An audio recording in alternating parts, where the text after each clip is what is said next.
ಅಂತಾರಾಷ್ಟ್ರೀಯ ಯೋಗ ದಿನಾಚರಣೆ ಅಂಗವಾಗಿ ಮಂಗಳೂರಿನ ಡಾಕ್ಟರ್ ಎನ್ಎಸ್ಎಎಂ ಪದವಿ ಪೂರ್ವ ಕಾಲೇಜಿನಲ್ಲಿ ಯೋಗ ದಿನಾಚರಣೆಯನ್ನು ಆಚರಿಸಲಾಯಿತು. ಕಾಲೇಜು ಮತ್ತು ಕಾಲೇಜಿನ ಎನ್ಎಸ್ಎಸ್ ವತಿಯಿಂದ ಈ ಕಾರ್ಯಕ್ರಮವನ್ನು ಹಮ್ಮಿಕೊಳ್ಳಲಾಗಿದ್ದು ಹಲವಾರು ಮಂದಿ ಯೋಗ ಪ್ರದರ್ಶನ ನಡೆಸಿದರು.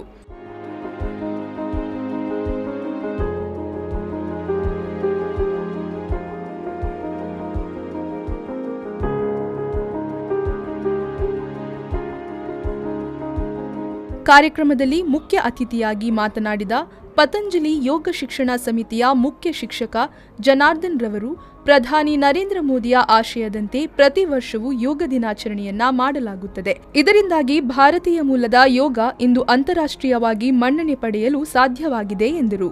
ಯಾವ ಆಹಾರವನ್ನು ತಗೊಳ್ಬೇಕು ಅದು ಕೂಡ ಯೋಗವೇ. ಯಾವ ರೀತಿ ಕುಳಿತು ಊಟ ಮಾಡಬೇಕು, ಎಲ್ಲರೂ ನಿಂತುಕೊಂಡು ಊಟ ಮಾಡೋದು ಅದು ಯೋಗದಲ್ಲಿ ಬರುವುದಿಲ್ಲ. ಯೋಗದಲ್ಲಿ ನಾವಿಲ್ಲಿ ಕೆಳಗೆ ಯಾವ ರೀತಿಯಲ್ಲಿ ಕುಳಿತಿದ್ದೇವೆ ಅದೇ ರೀತಿಯಲ್ಲಿ ಕುಳಿತುಕೊಂಡು ನಾವು ಸುಖಾಸನ ಅಂತ ಹೇಳ್ತೇವೆ, ಅದಕ್ಕೆ ಆ ರೀತಿ ಊಟ ಮಾಡುವುದರಿಂದ ನಮಗೆ ರೋಗಗಳು ದೂರ ಆಗ್ತಾ ಬರ್ತವೆ. ಸೊ ಅದನ್ನು ನಾವು ಇದು ನಮ್ಮ ಸಂಸ್ಕಾರದಲ್ಲಿ ಬರುವಂತದ್ದು, ಕೆಳಗೆ ನಮಗೆ ಯೋಗದಲ್ಲಿ ಇದನ್ನೇ ಕಲಿಸಿಕೊಡುವಂಥದ್ದು. ಇದನ್ನು ನಾವು ಅರ್ಥ ಮಾಡಿಕೊಂಡು ನಾನು ಯಾವುದನ್ನು ತಿನ್ನಬೇಕು ಯಾವುದನ್ನು ತಿನ್ನಬಾರದು ಅಂತ ಹೇಳುವಂಥದ್ದು ನನಗೆ ಮನಸ್ಸಿಗೆ ಬರ್ತದೆ, ಅದನ್ನು ಅರ್ಥ ಮಾಡಿಕೊಳ್ಳುವುದೇ ಯೋಗ. ಉದಾಹರಣೆಗೆ ನಾವು ಎಲ್ಲವನ್ನು ಅಂಗಡಿಯಿಂದ ತಂದೇ ತಿನ್ನುವಂಥದ್ದು, ನಾವು ನಿಜವಾಗಿ ತಿನ್ನಬೇಕಾದ್ದು ಋತುವಿಗೆ ಅನುಗುಣವಾಗಿ ನಮ್ಮ ಸುತ್ತಮುತ್ತ ಬೆಳೆಯುವಂತಹ ಆಹಾರ ವಸ್ತುಗಳನ್ನು. ಆದ್ರೆ ನಾನು ಚಪಾತಿ ತಿಂತೇನೆ, ಅದು ಒಳ್ಳೆದಂತ ಯಾರೋ ಒಬ್ಬರು ಡಾಕ್ಟರ್ ಹೇಳಿದ್ದಾರೆ, ಚಪಾತಿ ತಿನ್ನಿಂತ ನಾನು ತಿಂತಾ ಇದ್ದೇನೆ. ಸೊ ಚಪಾತಿ ಇಲ್ಲಿ ಬೆಳೆಯುವಂತದ್ದಲ್ಲ, ಇಲ್ಲಿ ಬೆಳೆಯುವುದನ್ನು ನಾವು ಮೊದಲನೆಯ ಪ್ರಾಶಸ್ತ್ಯ ಇಲ್ಲಿ ಬೆಳೆಯುವಂತಹ ವಸ್ತುಗಳಿಗೆ ಕೊಡುವ, ಅದು ಋತುವಿಗೆ ಅನುಗುಣವಾಗಿ ಬೆಳೆಯುವಂತಹ ವಸ್ತುಗಳಿಗೆ ಕೊಡುವ.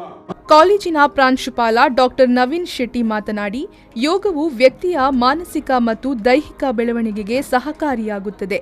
ಈ ನಿಟ್ಟಿನಲ್ಲಿ ಪ್ರತಿಯೊಬ್ಬರೂ ತಮ್ಮ ಜೀವನದಲ್ಲಿ ಯೋಗವನ್ನ ಅಳವಡಿಸಿಕೊಳ್ಳಬೇಕು ಎಂದು ಕರೆ ನೀಡಿದರು. ನಾವೆಲ್ಲರೂ ಕೂಡ ಅತ್ಯಂತ ಒಳ್ಳೆಯ ಆರೋಗ್ಯದಿಂದ ಇರುವುದೇ ದೊಡ್ಡ ಆಶೆ ನಮ್ಮದಾಗಿರುತ್ತದೆ. ಮನುಷ್ಯನಿಗೆ ಪ್ರತಿಯೊಬ್ಬನಿಗೂ ಕೂಡ ನಾನು ತುಂಬ ಹೆಲ್ದಿಯಾಗಿರಬೇಕು, ಮಗುವಿನಿಂದ ವಯಸ್ಸಾಗುವವರೇ ಕೂಡ ಅತ್ಯಂತ ಲವಲವಿಕೆಯಿಂದ ಇರಬೇಕು, ಯಾವುದೇ ರೋಗ ರುಜಿನಗಳಿಂದ ದೂರ ಇರಬೇಕು. ನಾವು ಆರೋಗ್ಯವಂತರಿದ್ದಾಗ ನಮ್ಮ ಜೊತೆ ಇರುವವರು ಕೂಡ ನಮ್ಮೊಂದಿಗೆ ಅತ್ಯಂತ ಖುಷಿಯಿಂದ ಇರ್ತಾರೆ.